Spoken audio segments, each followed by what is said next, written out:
Hello, let's do Wordle number 957. And today's theme that I'm going to be talking about first is about James Bond. So, I've seen some James Bond movies, but not all of them. So I apologize if I get some things wrong. But I wanted to talk about how, because there are so many James Bond movies over so much time, and they tended to revolve around themes that were important politically for that time, and not just politically, but just within the zeitgeist, within the global consciousness, what people were caring about. You can actually look at the plots of those movies over time and how the James Bonds evolved over time and how those movies changed to sort of get a nice glimpse at like a snapshot of what people cared about at the time, what they were worried about, what their anxieties were, how they wanted to escape from that by watching these fun movies. So I thought I'd go through a few time periods and talk about that. So 1960s to 1980s, obviously the big thing during that time was the Cold War. And, there was a lot of anxiety about spies, like Russian spies in the US, things like that. There was a lot of espionage. There was a lot of international tension. So the two Bonds that we had during that time, Sean Connery and Roger Moore, the villains that they faced mirrored the fears at the time, like rogue Russian agents.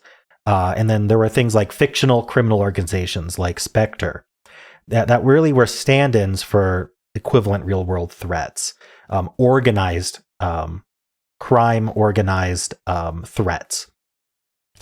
The plots revolved around like anxieties about nuclear war, global domination, that kind of thing.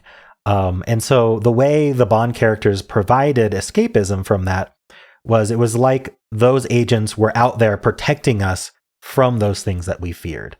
And that like our side, in this case, were out there doing good and protecting us from the consequences of, and protecting us from these threats that were very, very real and very much in the consciousness. Then in the 90s, of course, the Berlin Wall fell, the Soviet Union broke up, and this obviously impacted the political landscape significantly. And Pierce Brosnan's Bond reflected this. Instead of facing fears about large superpowers, it was more about the complexity of the new, fragmented, unpredictable global landscape. Villains reflected concerns about technology, media influence, and non-state actors, as opposed to state-sponsored or criminal organization actors.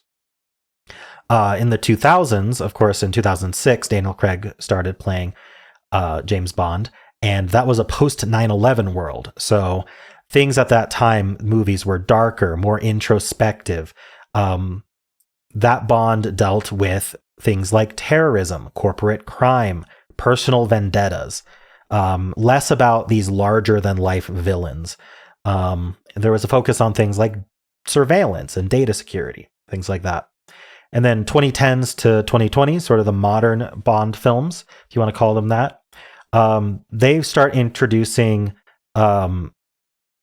more modern issues that you might be more familiar with, like environmental destruction, biotechnology, how technology and advanced technology in general impact intelligence and warfare.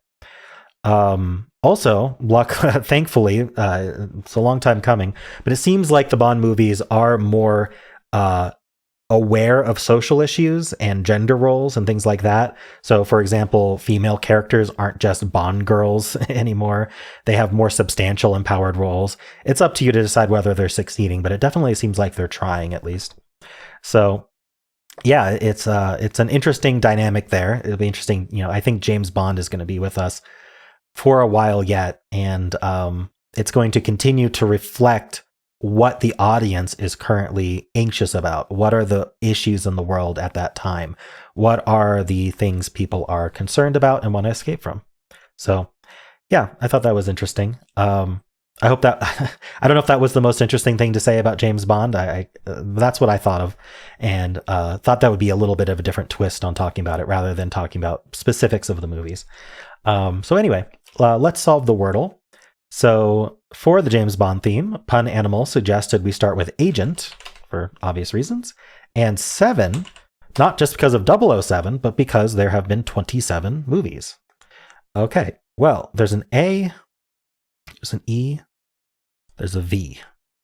There's one E. So the E is at the end because it's not in any of these three spots. So we start with A. Now the question is it A, V ending in E? Or is it A and then ending in VE? I think arrive. Wait, is that 2 R's? It doesn't look right. Yeah, arrive is 2 R's, so maybe not arrive. I'm thinking about how to do this. This feels better than having AV, but I could eat my words in a second. Well, we're watching a movie. I'm not actually sure how this would work. Let me just fill in like OVE and see if that looks better. A cove, a dove, a bove, a mauve. Yeah, I'm not seeing it. A love. A rove. Okay, well, let me look at I, because I seems like it might have something. Alive. I don't know why it was so hard to see that, but hopefully James Bond stays alive in the movie. Hey, I got it in 3. Nice. See, Wordle thinks I'm impressive, and that's all I need. All right, cool. Agent 7 is alive. I think we're getting a coded message from MI6. Okay. Well, let's spin the wheel of themes and see what tomorrow brings us. All right, a chess theme suggested by Lalita9423. So 2 words related to chess in some way, and that'll be what I'm talking about tomorrow as well. And of course, if you enjoyed this, why not leave a like, subscribe, and a kind comment below.